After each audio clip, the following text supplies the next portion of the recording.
আসসালামু আলাইকুম। সবাই কেমন আছেন? আল্লাহর রহমতে আমরাও ভালো আছি। আশা করি আপনারাও ভালো আছেন। ভালো থাকেন, সুস্থ থাকেন, সবার শুভকামনা করি। আমরা রওনা দিলাম গোবিন্দগঞ্জ গাইবান্ধা গ্রামে যাব।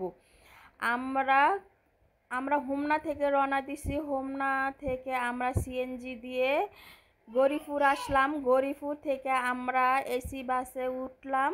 এসি বাসে উঠার পর আমরা নেমে সায়দাবাদ গোলস্তান আইসা নামলাম। গোলস্তান থেকে এখন লিস্কায় উঠলাম। লিস্কা উঠার পরে কিন্তু আমরা একটা রেস্টুরেন্টে বসে কিছু খাওয়া দাওয়া করলাম।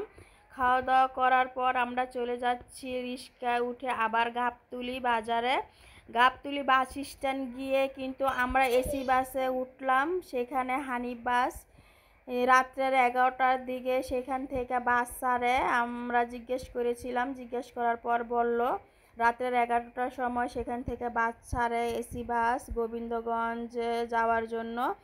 আর বাসের টিকিট কিন্তু ছিল 1200 টাকা করে, জন প্রতি 1200 টাকা। আমরা কিন্তু 4-5 জন গেছি, আল্লাহ বুঝতেই পারতেছেন আমাদের খরচটা কত গেছে।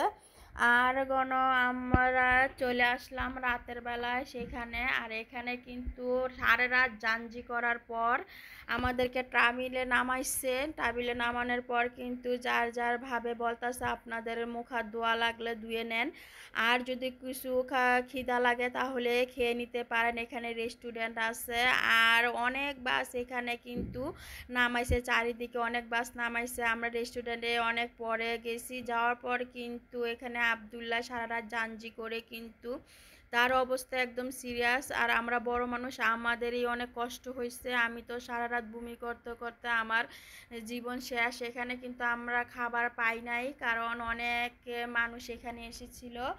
অনেক মানুষ আইসা কিন্তু মানে যে খাবার ছিল যার যেমনে খাবার অর্ডার দিয়ে খেয়ে নিয়েছে।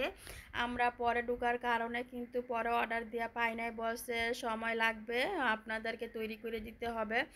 আর এদিক দিয়ে কিন্তু বাস ছেড়ে দিবে, এর জন্য কিন্তু আমরাও খেতে পারি না। মুখ হাত ধুয়ে হালকা পাতলা যাই খাইলাম, খাইয়া কিন্তু আবার বাসে চলে আসলাম। এই যে বুঝতেই পারতেছেন অবস্থা যে কি সিরিয়াস বাচ্চাদের আমাদের। আমরা কিন্তু সারা রাত ঝাঞ্জি করলাম। আর এসির ভিতরটা খুললাম, এরকম ছিল, কালো একটা কম্বল ছিল।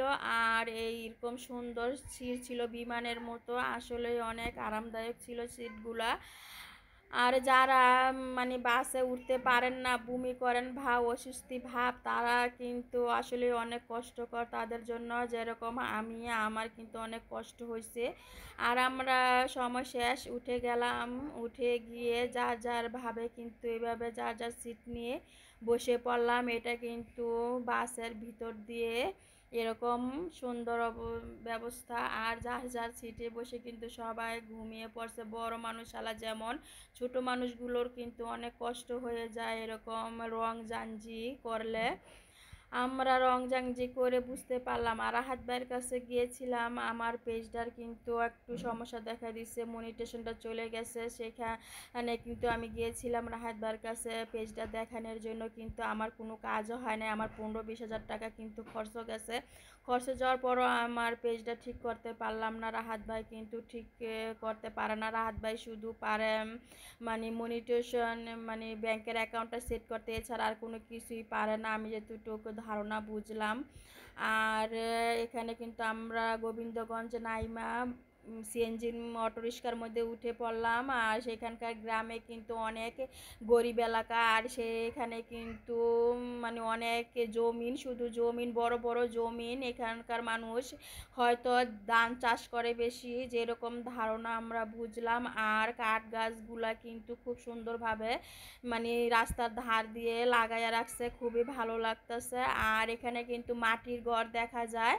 মাটির ঘর কিন্তু আমি অনেক দেখছি, এখানে যাওয়ার সময় মাটির ঘর দেখা যায়। আর শুধু ধান ক্ষেত, আর ধান ক্ষেত দেখতেই পারতেছেন, এখানে শুধু ধান ক্ষেত। আমি অটো থেকে কিন্তু ভিডিও করে নিলাম। আর এখানে কিন্তু এই যে মাটির ঘর দেখা যায়, মাটির ঘর আমি কখনোই দেখি নাই, এই ফার্স্ট আমি মাটির ঘর দেখলাম। গৃহস্থিও কিন্তু এখানকার মানুষ করে, গরু ছাগল বা অন্যান্য সব। আর এখানে কিন্তু আমরা বাজার আইসা না অবশেষে গোবিন্দগঞ্জ গাইবান্ধা গ্রামের বাজার এটা, এখানে আমরা 6টা বাজে এসে পৌঁছাইছি। 6টা বাজে এসে পৌঁছানোর পর এখানে কিন্তু সবারই অবস্থা খারাপ, সবারই পেটে ক্ষুধা, সারা রাত ঝাঁঝি করে এখানে কিন্তু পরোটা নিছে আর ডিম নিছে আর ডাল নিছে, নিয়ে কিন্তু সবাই নাস্তাটা সকাল সকাল খেয়ে ফেলছে। এখানকার নাস্তা বুঝতেই পারতেছেন, গ্রামের নাস্তা। আর এই গ্রামটা কিন্তু আসলে এত উন্নত না, গরিব এলাকায় দেখা যাইতেছে। আর বাজারে কিন্তু অনেক মানুষ কম আর দোকানপাটও কিন্তু কম ছিল, দোকানপাটও অনেক কম। চায়ের দোকান কয়েকটা ছিল আর এরকম হোটেল ছিল 2-3টা, এরকমই ছিল। আর আমরা যাই হোক খিদার তাড়না আর কি করব। আর এখানে 7টা বেজে গেছে নাস্তা খেতে খেতে। আমরা কিন্তু আবার অটো রিক্সা দিয়ে ঘুরলাম। আর রাহাত ভাই কিন্তু 11টার সময় নাকি অফিসে আসে, এর জন্য আমরা একটু গ্রামটা ঘুরে দেখলাম। আসলে কিন্তু অনেক সুন্দর দৃশ্য, গ্রাম সাইডে গেলে কিন্তু খুব সুন্দর দৃশ্যগুলো দেখা যায়। আমরা অটো রিক্সাওয়ালা ভাইকে জিজ্ঞেস করেছিলাম, ভাইয়া এখানে কিছু আছে কিনা দেখার মতো। বলছে এখানে একটা শিশু পার্ক আছে। সেখানে বললাম আচ্ছা ঠিক আছে নিয়ে যান। সেখানে গিয়ে দেখি কিছুই নাই, গ্রাম বলতে যা কথা, গ্রামের মধ্যে এটাই নাকি শিশু পার্ক, এটাই নাকি বিনোদন। এখানে কিচ্ছু নাই, শুধু পোলাপানের কয়েকটা স্লিপ খাওয়ার ইয়াস, আর কিছুই নাই। দেখে হাসি পাইলো। এই যাক, গ্রাম যার যার গ্রামের অবস্থা এরকম। আর এখানে গরিব এলাকায় আর শুধু ধান ক্ষেত আর ধান ক্ষেত, আর কিছুই নাই। আর রাহাত ভাইয়ের কাছে গিয়ে কিন্তু